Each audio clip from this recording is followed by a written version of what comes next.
Mu mwaka gwa 2011 abantu abeegattira mu kibiina ki Nazareth batandikawo kaweefube w'okukyalira bannaddiini nga babagabira ebyambalo ssaako n'okubakwatizaako mu bintu eby'enjawulo. Tandika n'okugulira munnaddiini eggandula 2 ne tuwa Lerida Omubuulizi ne Reverend twatandikira ku Uganda Matters e Busega.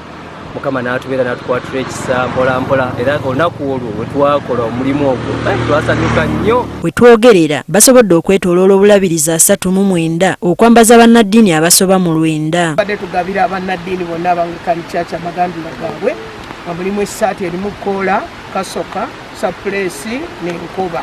Tubeera mu sokisi, obutambaala, tubaweera mu briefcases. Ne tutendekako n'emmere ey'omwoyo netubagabira n'ebyokozesa ebitonotono just to thank them. Ku mulundi guno bakomekereza n'obulabirizi bwa Kinkizi, North Ankole ne Ankole Diocese. People give those things which they no longer use. But the way I see it, these people are giving even when probably they don't have, they give to you because of Jesus who they follow.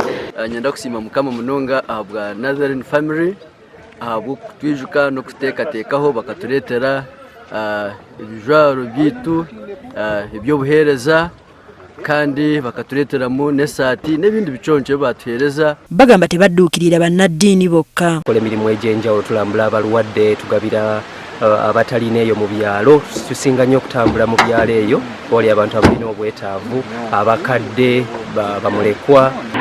Mirimu gyaffe gy'abantu bonna si ddiini nga bwe balowooza.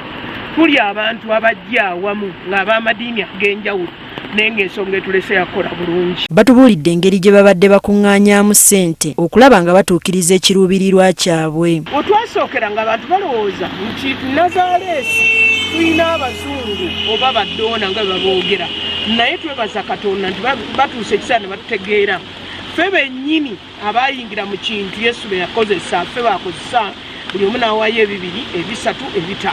Kyokka newankubadde nga kye bakola bakikozesa kwagala omulimu guno tegubabeeredde mwangu. Sooka nti tebaatutegeera nga naffe tutuyinza kwennyonnyolako wabula Mukama yansanga kusanze nange amalyamu njagala okole guno.